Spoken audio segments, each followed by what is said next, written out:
Forbes India presents exclusive podcast on automation to autonomy, powered by ServiceNow. Hello and welcome to this exclusive podcast. I'm your host, Mridu Bhandari. We're at a turning point in the AI journey where numbers tell a powerful story.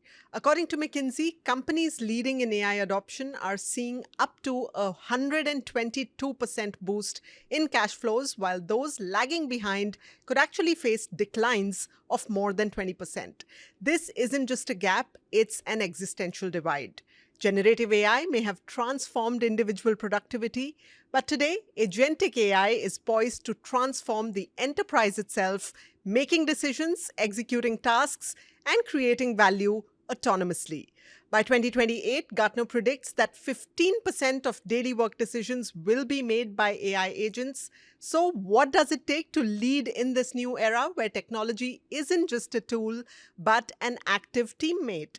How do organizations move from automation to autonomy? And what qualities will define the next generation of leaders? To help us answer all of these questions and many more, I'm joined today by Chris Bedi, Chief Customer Officer at ServiceNow, and we'll be talking about exponential leadership from vision to impact with agentic AI. Chris, welcome to the show. Thank you so much for joining us here. Great to be here with you. Well, first up, Gen AI was the buzzword last year in 2024. Today, we are talking about agentic AI. Now, Gen AI really assisted us in a lot of work. Agentic AI will actually perform the work. So, in the larger sense, in simple terms, tell us what is so special about this automation going to almost perfect autonomy, and why should leaders around the world really be caring for it right now? Yeah, I think the world is absolutely excited about agentic, and for a good reason. Agentic can truly provide exponential value to the enterprise, whether it's a speed advantage, a customer loyalty advantage, a productivity advantage, a cost advantage. All of these value measures apply. I think a Gen AI, as you said, was a very valuable technology, but largely what it did is improved existing ways of working, incremental improvements to existing ways of working. Agentic is so special because, as you said, it can reason on its own, it's autonomous, but it's also proactive. As good as Gen AI was and is, it still requires a human to prompt it and prompt it in the right way. The power of agentic is it's really automating at the speed of thought, and it's automating thought. So it can reason on its own, it can make decisions and execute things autonomously. And that's where we're seeing the cycle times, as an example, shrink by 90+%. You mentioned the McKinsey example of cash flow at 120+%. In our customer base, we're seeing similar productivity gains. Simple example would be Eaton, a power management company. The same exact staff is doing double the work. Translated differently, that's 100% productivity improvement. Yeah. Wow, that's exciting and frightening in equal parts. But industry reports also suggest that AI pace setters are achieving more than 10x the financial impact compared to others who may be followers or laggards at this point. From your perspective, what really separates the leaders who are actually able to get exponential results from those who are still stuck on incremental gains? Sure. First off, it's absolutely true on the pace setters, and we see it in all the data. Those that are reinventing their workflows with agentic are generating 60+% revenue improvement versus 20 to 30% of the non-pace centers. Similarly, on productivity improvements, the difference would be 57% versus 30%. So who are these pace setters and what are they doing? First off, they're taking a platform-based approach to AI transformation. Second, investing in skills, not only their own skills, skills of their whole entire workforce. Third, paying close attention to value. Fourth is governance and security, because you can't operate at scale. You cannot let AI operate at scale without the right governance frameworks in place. And then I would say last but not least, to go back to your first question, they are fully embracing agentic. So you spoke about a bunch of very interesting themes there. There's governance, there's the workforce, and of course, there is the platform mindset. We'll come to all of those. But first, I want to start with the people. Now, you are meeting C-suite leaders, you are meeting CEOs, boards very regularly. Do you sense, what is their view on agentic AI? Are they seeing this as a big opportunity? Are a lot of them still seeing this as a threat? What is the mindset shift that leaders need to make today to really harness agentic AI to its full potential? I would say the mindset shift is you can't wait. It's here, it's now, and I don't think I'm over exaggerating by saying if the C suite does not start adopting AI now, they may not have a company in 5 to 6 years. That's how fast this is moving. I think worldwide, AI represents a $23 trillion economic opportunity. And so to not participate in that, your company will simply not exist. So the biggest thing I would say is nobody's seeing it as a threat, but there are pockets of inertia. So I would say what the mindset that they need to embrace is to move and move now. So, what's the reason for the inertia? Is it primarily the investments or anything else? It's seldom the investment. It's usually lack of clarity and a vision on where to focus, and perhaps a lack of understanding of the impact that it can truly make. And that's where they're turning to platforms that can really help them leapfrog and take advantage. Right.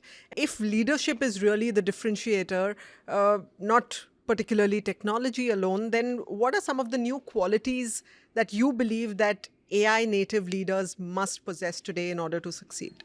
So I think AI native leaders, first and foremost, they have to make sure they're educated themselves on AI. It always starts with yourself. But then as you think about how do you translate that into a compelling and unified vision for your entire enterprise? And to use your earlier question of pace setters, that's what we see with pace setters. They have taken the time to craft a unified vision across their entire enterprise for AI, but the leaders are also investing in skill set of the entire workforce, top down training programs to make sure everyone is conversant with AI, but then also communicating to their workforce that in an AI first world, what is their role? Helping bring their workforce along. Because if you lose the workforce, the best strategy, the best execution, you still won't get all the results that you're probably looking for. And what is that new role that the workforce is going to have today? Because we see a lot of debate around AI is coming for your job, AI is coming for your job. What is the solution? How should leaders communicate effectively with their teams on this? And really, should the workforce be worried? I think with every big technology shift, there's always been a fear of massive job loss and that there won't be any work for the humans to do anymore. It's going to be AI absolutely in the service of humans. And I'll give you a quick example. I'll go back a few years, actually a few decades. If you think about when the browser first came out, and if you said to someone at that point in time, hey, you're going to have a team of people that do search engine optimization at your company, people would look at you with no idea what you're talking about because no one knew what search engine optimization is or was.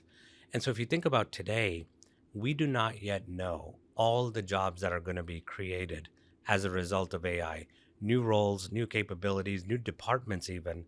And that's one. The second thing I would say is if you ask any business leader today, is your team, are your employees able to focus as much on the strategic things, on your customers as much as you want them to? Universally, the answer is going to be no. There is more than enough work to go around. I think what AI is going to do is take a lot of the routine work off of the humans so that we can truly focus on the strategies of our company. Right. So upskilling, reskilling, all of that has to be a continuous process then, because we're really not aware what jobs might be in the market 10 years from now or even 5 years from now for that matter. So in that scenario, how should leaders go about reframing some of their skilling programs? What should their strategy be in a post AI world? Can you really plan for that right now? For sure. And I'll give you a quick example of, everyone's talking about agentic support functions. So there's an example, and actually we did this ourselves, of getting our technology support function fully agentic. 90+% of those of the people there don't have to do that work anymore. So we move them to jobs that can focus on growth. which is more our technology innovation centers around the world. So the people are happier because they think they're doing a more strategic job, not a support function, and we're getting the benefits of them helping drive growth. I was talking with another customer who's in financial services. He said, "Yeah, I have so many people doing paperwork related to loan processing. I would love an agentic solution so I can shift them to more of the complex tasks of analyzing underwriting." And so this is the big shift that we're going to see. Now, when you mentioned reskilling, yes, it's incumbent upon leaders to make sure, again, a top-down approach on reskilling, but also on the communication front. You have to tell the employees where this is headed. If you leave that unanswered, they're going to assume the worst. And that's where you get all the fear of job loss and what's going to happen and all the things the media is writing about right now. Right. So clear, consistent communication at all times. That's absolutely key. Well, every enterprise today has some level of automation. Every enterprise worth its salt, I will say. But moving to autonomy really means rethinking your entire workflows, rethinking governance, accountability, basically a lot of structural change.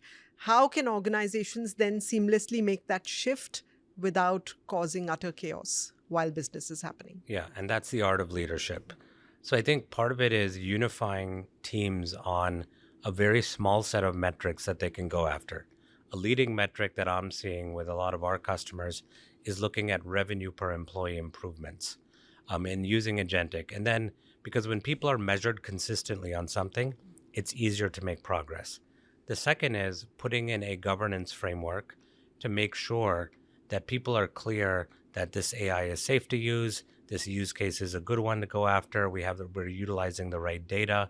And then the third is get some small wins on the board. Start small, get some small wins on the board, prove the value, and then graduate up to bigger and bigger use cases. Right. But all of that laddering up to that small set of metrics. Because if it's too many metrics scattered across departments, it's hard again at a C-suite to communicate that consistently and get all the teams rallied behind it. Right. And while we're talking about that, I also want to bring in the point that, India is big on promoter driven businesses. Many of these are traditional legacy enterprises. Their organizational structures or their operational structures were not really designed to be AI native. And some of them are, I would not say they are very close to being AI pace setters as such. So, how do you see this conflict being played out, being rooted in tradition and trying to move towards AI and a lot of more agility? What's the path to resolving this? Yeah, I would say first off, that's not unique to India, right? Businesses have been operating a certain way for a long time. And as you said earlier, a lot of automation has been done, but nowhere near enough. And so the question then really is, how do you shake up the inertia of the company so that it does start to operate differently? And I would say it does have to start with the C-suite. And what we've seen actually, and I think there was a McKinsey study on this as well, organizations that sort of let 1,000 flowers bloom, go try this with AI, go try this with AI, they're actually getting subpar results. But organizations that demand, here's a metric we're going to go after, could be revenue per employee, could be productivity improvements, could be speed improvements, are getting exponential outcomes. So you have to do something to shake up the inertia of the company. Targeting goal setting is a great way to do it. Yeah. And I'll share an example of a financial services company here in India, processing loans and using agentic. We worked with them to show that processing a loan from the time a consumer is interested in it to the time the loan is issued, shrinking that from 7 days to 7 minutes. Wow. And so that's also critical because when people start to see some of these use cases come to life, a lot more believability kicks in, and then they're more willing to move on to the next one. And you spoke earlier about the platform model, and I want to come to that. Today, 2/3 of AI pace setters are using a unified platform approach. Now, why is a platform mindset really very critical to scaling AI value instead of just chasing point solutions? I think the alternative, and I'll use your word, creates chaos, right? Many point solutions. You're going to have different AI models. You're going to have different experiences you're giving your employees or customers. So the adoption is going to suffer. It's harder to govern across multiple point solutions as well. So not taking a platform approach actually increases your complexity and decreases your outcomes. I would say the other thing with a platform based approach, you're going to get economies of scale so that the people get used to operating on the same platform.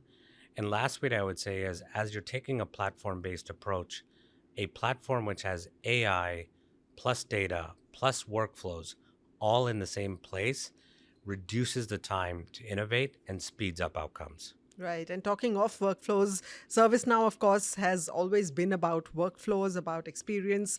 How do you see agentic AI really reshaping experience, reshaping customer interactions, and particularly employee experiences as well? We often talk about the customer, but what about the employee experience? In the next 3 to 5 years, what are some of the top 2 or 3 shifts that you see happening? Sure. AI, first off, AI is the new UI, right? We've grown up in a world where we've interacted with different pieces of technology. It could be forms and lists and fill out this drop down and all that. All that's going to go away. Everything will be a conversational interface with AI, and you'll be able to talk to it. You'll be able to type in a prompt just like you do with another human.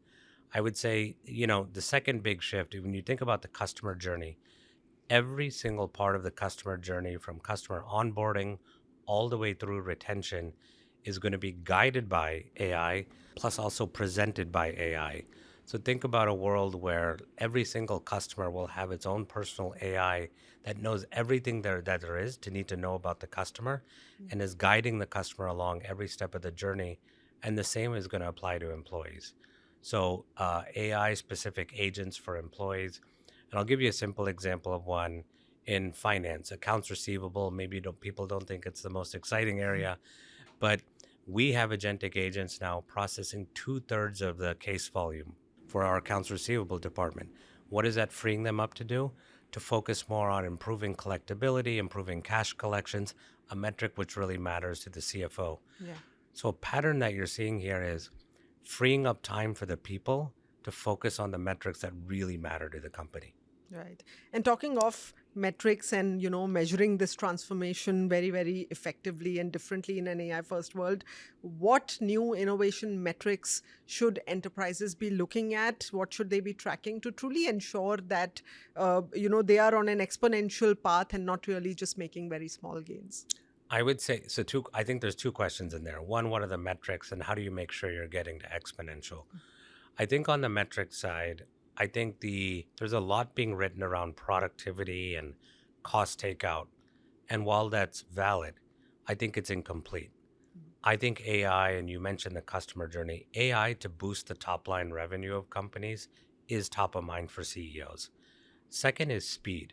Speed is a competitive advantage. If you can speed up how a company operates, have it go faster, innovate faster than the competition, that is going to make a difference. So I think about speed, I think about productivity, cost structural improvements, but most of all, top line improvement.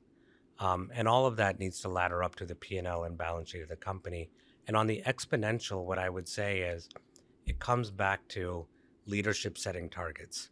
I fundamentally believe in this age of agentic, setting targets of 50 to 60 to 70% improvements, whatever the value metric is what's going to be needed, because it's also a useful vehicle to force people to fundamentally rethink things and reimagine. And that's what's required. Right. So I'm going to pick up on speed that you mentioned. Now, speed and innovation often go very hand in hand with risk. What's the governance framework that leaders should be looking at when they're looking to scale at speed using AI? We cannot compromise trust. We cannot compromise ethical integrity. Compliance, of course, is a very important piece. So in this scenario, what's your advice to enterprises? I would say, first off, have a governance framework. What I'm seeing in our customers is a lot of them are standing up. They may call it different things, but it could be an AI ethics committee, it could be an AI governance board. First off, on the ethics of it. Usually they'll have this in the central board, a review of all the AI use cases before the implementation actually starts. And I think there's two variables there. One, from a compliance standpoint, are we allowed to do this? 2, from an ethical standpoint, should we do this? Other parts of the governance framework that comes in are around data and data protection. Are we allowed to do this with our customer data? Is there any sensitive data we may be exposing here? Third, around the governance framework is the efficacy of the models. I think pretty soon organizations are going to have to answer questions like, how many decisions did AI make today? What decisions did AI make today? How are you sure about the efficacy of those decisions? And especially in regulated industries, the regulators will start demanding it. But I do think every organization is going to have to put in governance frameworks along these dimensions. Right. Well, finally, if you had to paint a picture for us in, let's say, 2030, what will leadership look like in this native AI world that we are talking about, where, AI is not just assisting us, but autonomously taking decisions and, performing tasks for us? What is that one shift that leaders must make today to be prepared for this shift? And let's assume 2030, it might be much sooner than that. So what will leadership look like? I think one, drastically different. If you think about leadership today, what is a leader focused their time on? Are the jobs getting done? Chasing information within the organization. What's the status of this? Is there a problem here? Finding out what to do and making decisions. A lot of the troubleshooting. Yeah, all of that is going to move to agentic. That's number one. So then the 2, what are leaders going to focus their time on? I think leaders will have more time to focus on innovation, on strategy, rethinking the customer experience, rethinking the employee value proposition. It's actually going to be a fun time, because imagine a world where you just ideate on different things, and then you can tell agentic, go work through all the details. Wouldn't that be a great world? And I think that's the world we're headed to. And so if I had to say the one shift leaders need to make today is go all in. You cannot wait. And there is no substitute for learning by doing. If you don't get that started on this journey right now, you're going to wake up in 23, and if at all your company exists, great, but you're going to be behind. So get started, go all in. There's no substitute for that. All right, get started, go all in. Thank you, Chris, for joining us here on this exclusive podcast. Really enjoyed this conversation, and have a safe trip back to the United States. Thank you. Enjoyed it as well. Well, clearly the real story of AI isn't just about smarter technology, it's also about smarter leadership. The leap from automation to autonomy is already underway, and the gap between those who move with speed and clarity and those who hesitate is only going to widen. If you're a business leader listening in, the takeaway is clear. Agentic AI won't just change how your teams work, it will redefine how you lead. The future will not wait, and neither should you. Thank you so much for joining us. Until next time, it's goodbye. Forbes India presents exclusive podcast on automation to autonomy, powered by ServiceNow.